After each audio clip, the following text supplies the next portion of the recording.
بسم اللہ الرحمن الرحیم نحمده ونصلي على رسول الكريم اما بعد فاعوذ بالله من الشیطان الرجیم بسم اللہ الرحمن الرحیم۔ اے مسلمانوں اللہ سے دعا کریں کہ اے اللہ ہم اصحاب اور عملوں کے لائق نہیں ہیں، ہمیں تو اپنی کریمی اور رحمی کے ساتھ معاف کر، اپنے عقیدوں کو درست کریں کہ اس دن ہمیں نہ کوئی پیر چھڑوا سکے گا، نہ کوئی بزرگ چھڑوا سکے گا، نہ کوئی ولی چھڑوا سکے گا، بالکل کوئی بھی نہیں چھڑوا سکے گا جب تک اللہ کی رحمت نہ ہوگی۔ اس وقت تک کوئی ایسی ہستی نہیں جو آپ کو چھڑوا سکے گی۔ اللہ کے اذن کے بغیر کوئی درخواست بھی پیش نہیں کر سکے گا۔ اپنے عقیدوں کو صاف کریں جب تک اللہ تعالیٰ اذن نہیں دے، کسی کو درخواست پیش کرنے کی بھی ضرورت نہ ہوگی۔ تو میرے دوستو، اللہ تعالیٰ کے عقیدے کو مضبوطی سے پکڑیں اور حضور علیہ السلام کی سنت پر عمل کریں۔ اللہ تعالیٰ کے پیارے نبی حضرت محمد مصطفیٰ صلی اللہ علیہ وسلم پر کروڑوں درود و سلام ہو، اور اللہ سے دعا کریں کہ قیامت کے دن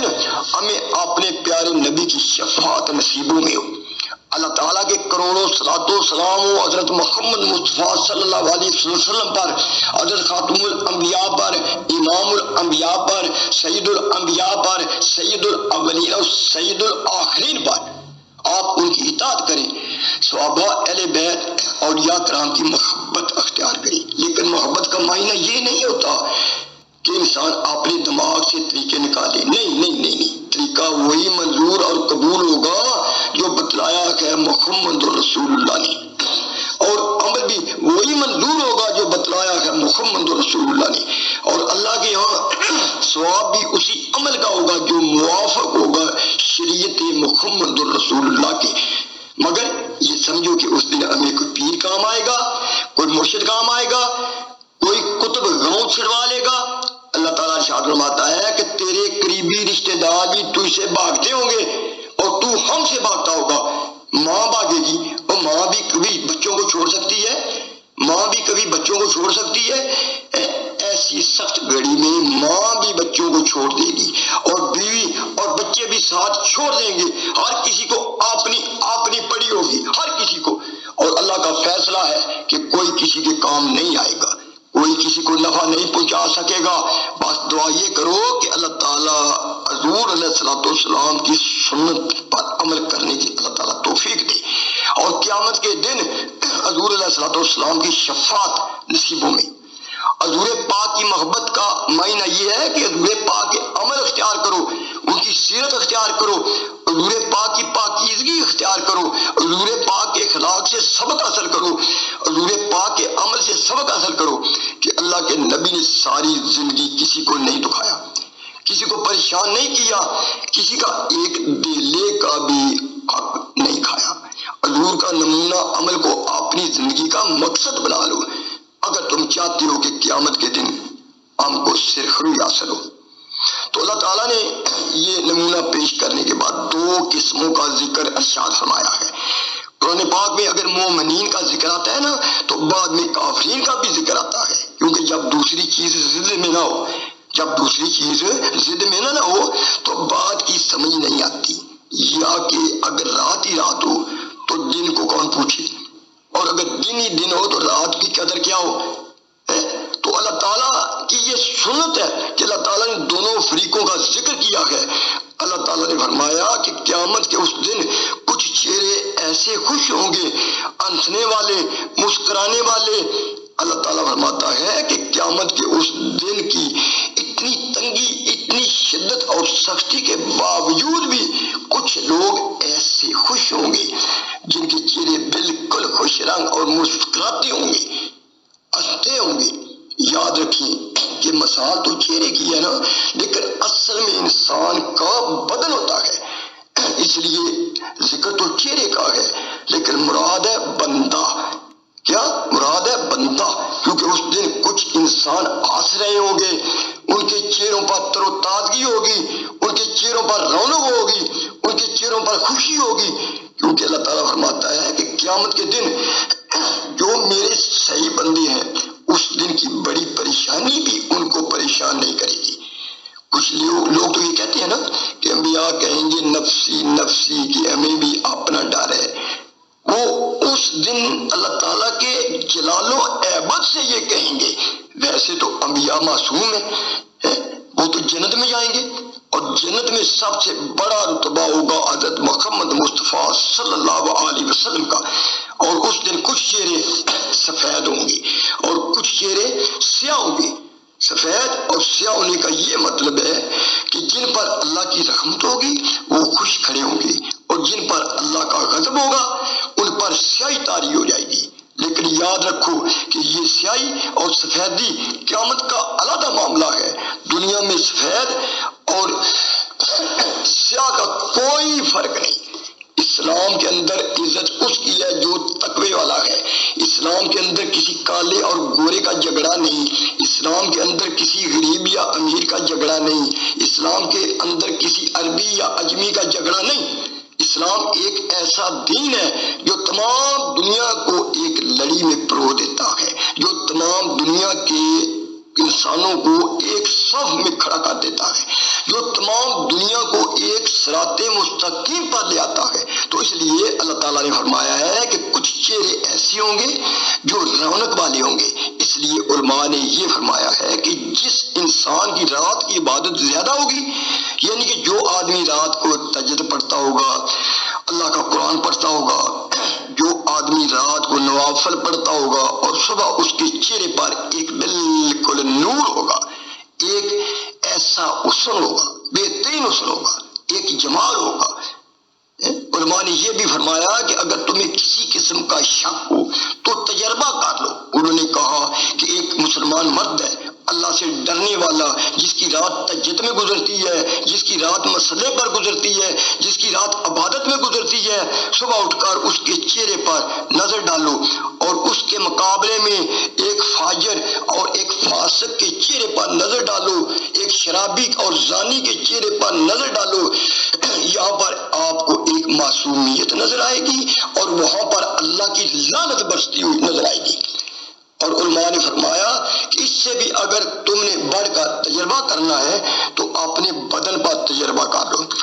کہ جو رات تیری گناہوں میں گزری، صبح اٹھنے کے بعد تیرے چہرے کی کیا کیفیت تھی، اور جو رات تیری عبادت میں گزری، اللہ کی اطاعت میں گزری، اس رات کو صبح اٹھنے پر تیرے چہرے کا کیا عالم تھا۔ حالانکہ یہ سفید اور سیاہ کا کوئی جھگڑا نہیں، کوئی بات نہیں ہوتی۔ کتنے چہرے ہیں جن کے رنگ سیاہ ہوتے ہیں، لیکن اللہ تعالیٰ نے ان کے چہروں میں ایک ایسی کشش رکھی ہوئی ہوتی ہے، اللہ نے ان کے چہروں میں ایک ایسی خوبصورتی رکھی ہوئی ہوتی ہے کہ طبیعت چاہتی ہے کہ ان کی زیارت کریں۔ آپ نے نہیں دیکھا کہ اللہ کے اولیاء، اللہ کے مقبول بندے، آدمی دوڑتے ہیں ان کی زیارت کے لیے، ان کی زیارت کرنے کے لیے، ان کی شکل دیکھنے کے لیے، حالانکہ وہ عزیز بھی نہیں ہوتے اور وہ رشتہ دار بھی نہیں ہوتے، اس کے علاوہ پھر بھی لوگ ان کی طرف دوڑتے ہیں۔ اس واسطے علماء نے فرمایا کہ اگر تم نے تجربہ کرنا ہے تو ایک بچی جو کبھی گناہ نہ کرے، کنواری بیٹھی ہے، عزت کے ساتھ گھر بیٹھی ہے، اس کے چہرے پر ایک معصومیت کا ایک نور ہوتا ہے، اور اس کے مقابلے میں ایک عورت فاحش ہے، فاسقہ ہے، فاجرہ ہے، جس کی راتیں گناہوں میں بیتتی ہیں، اس کے چہرے پر لعنت برس رہی ہوتی ہے، چاہے وہ جتنا بھی میک اپ سنگار کرے، لیکن اندر کی لعنت کو کوئی بھی نہیں چھپا سکتا، وہ اپنے چہرے کی بے نوری سے پہچانی جاتی ہے۔ فرمایا اس دن میرے بندے ایمان والے ہوں گے، ان کے چہرے روشن ہوں گے، وہ ہنسنے والے ہوں گے، وہ اللہ کے دربار میں خوش کھڑے ہوں گے، کیونکہ ان کو تو ان تکلیفوں کا پتہ بھی نہیں ہوگا۔ اس لیے روایات میں آتا ہے کہ حضرت ابن عباس رضی اللہ تعالیٰ عنہ نے ایک دن فرمایا کہ قیامت والے دن جب نامہ عمل تقسیم ہوگا تو سب سے مشکل وقت وہ ہوگا، اور جب لوگ پل صراط پر ہوں گے تو سب سے مشکل وقت وہ ہوگا، تو سب سے پہلے پروانہ حضرت عمر فاروق رضی اللہ تعالیٰ عنہ کو دیا جائے گا۔ تو صحابہ نے پوچھا کہ اگر جنت کا پروانہ پہلے پہلے حضرت عمر کو مل گیا، حالانکہ شان ان سے ابو بکر صدیق کی زیادہ ہے۔ تو ابن عباس رضی اللہ تعالیٰ عنہ نے فرمایا کہ جس وقت حضرت عمر کو جنت کا پروانہ ملے گا تو اس سے پہلے حضرت ابو بکر کو دولہا بنا کر فرشتے جنت میں لے جائیں گے۔ حدیث پاک میں آتا ہے کہ جنت میں ایسے لوگ بھی ہوں گے جن کو اللہ تعالیٰ ہر مہینے اپنا دیدار نصیب فرمائے گا، اور کچھ ایسے لوگ ہوں گے جن کو اللہ تعالیٰ ہر ہفتے اپنا دیدار نصیب فرمائے گا، اور کچھ ایسے بھی ہوں گے جنہیں اللہ تعالیٰ ہر روز اپنا دیدار نصیب فرمائے گا، اور کچھ ایسے خوش قسمت خوش بخت چہرے ہوں گے جب چاہیں گے اللہ تعالیٰ کا دیدار کر لیں گے۔ اس لیے فرمایا کہ اس دن رونق والے چہرے، تر و تازہ چہرے، اپنے رب کا دیدار کرنے والے،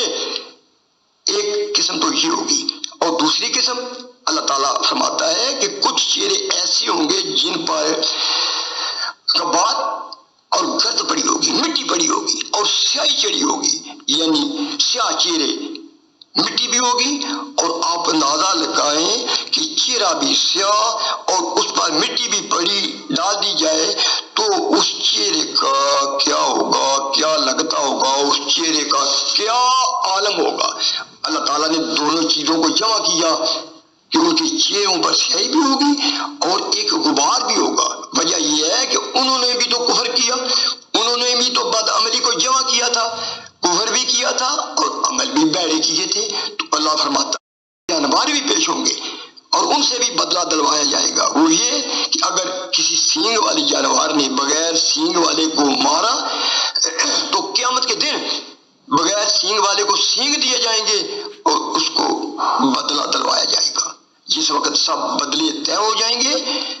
تو اللہ تعالیٰ ان کو حکم دے گا کہ سب مٹی ہو جاؤ، تو وہ سب مٹی ہو جائیں گے اور پھر یہی مٹی ان کے چہروں پر ڈال دی جائے گی۔ قرآن پاک میں یہ آیت عام ہے کہ کفر کی وجہ سے ان کے چہروں پر مٹی ہوگی اور سیاہی بھی ہوگی، اور یہ کون ہوں گے؟ فرمایا جنہوں نے کفر کیا، جنہوں نے شرک کیا، جنہوں نے فجور کیا، جنہوں نے اللہ کی نافرمانیاں کی، اللہ کے احکامات کی خلاف ورزی کی، یہ ان کی صلاح ہوگی۔ البتہ جو مومن ہوں گے اللہ تعالیٰ اس دن ان کو نجات عطا فرمائیں گے۔ لیکن یاد رکھیں کہ ایک قسم ایسی ہوتی ہے مومن ہے لیکن گناہگار ہے مومن لیکن گناہگار ہے، تو علماء نے اس بارے میں لکھا ہے کہ مومن ہیں لیکن ہیں گناہگار، اگر اس نے مرنے سے پہلے سچی توبہ کر لی تو گناہ معاف ہو گئے، اللہ تعالیٰ گناہ معاف کر دے گا، لیکن توبہ زبانی کلامی نہیں کہ میری توبہ نہیں، میری 1000 بار توبہ پھر گناہ کرنے شروع کر دیے، تو یہ نہیں ہوگا۔ توبہ کا مطلب ہے کہ پلٹنا، اے اللہ جو گناہ میں کر بیٹھا میں اس پر شرمندہ ہوں اور آئندہ میں بالکل یہ عہد کرتا ہوں کہ کوئی گناہ نہیں کروں گا۔ اگر کوئی ایسا آدمی ہے جس کو توبہ کا موقع نہیں ملا اور وہ گناہ میں مر گیا، نشہ کی حالت میں مر گیا، تو جس کو توبہ کا پتہ ہی نہیں ہے لیکن وہ تھا مسلمان، اس کا عقیدہ ٹھیک تھا، تو اس کے بارے میں علماء لکھتے ہیں کہ اللہ چاہے تو اس کو بھی معاف کر دے، کیونکہ اللہ قادر ہے، صرف اللہ تعالیٰ مشرک کو نہیں بخشے گا، اللہ کا وعدہ ہے۔ اس کے علاوہ اللہ تعالیٰ جس کو چاہے بخش دے۔ بعض علماء نے یہ بھی لکھا ہے کہ اللہ چاہے تو سب کو معاف کر کے جنت میں بھیج دے، جو اللہ چاہے جو چاہے کر سکتا ہے، یا اللہ تعالیٰ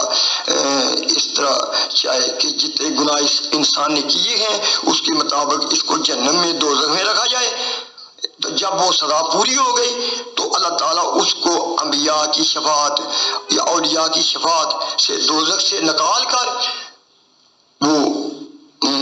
جنت میں لے جائیں گے۔ اس لیے جس کا عقیدہ خالص ہے، جس کا عقیدہ توحید پر ہے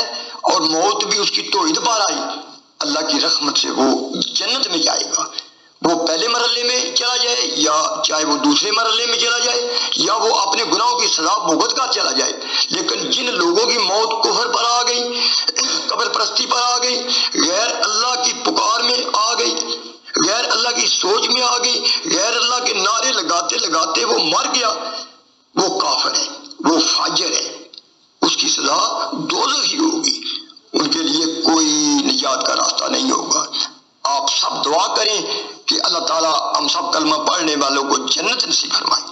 اور اللہ تعالیٰ ہر کلمہ پڑھنے والوں کو شرک اور قبر پرستی اور بدعات جیسے گناہوں سے اللہ تعالیٰ نجات فرمائے، اور ہم سب کو حضور کی محبت نصیب فرمائے، صحابہ اہل بیت اور اولیاء کرام کی محبت نصیب فرمائے، اور اللہ ہمیں سب بدعات اور ہمیں اپنی منع کردہ چیزوں سے ہمیں اپنی قدرت سے روک دے۔ ہم بندے ہیں، عاجز ہیں، گناہگار ہیں، ضعیف ہیں، ذلیل ہیں، بدکار ہیں، ہم تو قدم اٹھانے کے بھی قابل نہیں جب تک اللہ تعالیٰ رحم نہ فرمائے۔ سب دعا کریں کہ اللہ تعالیٰ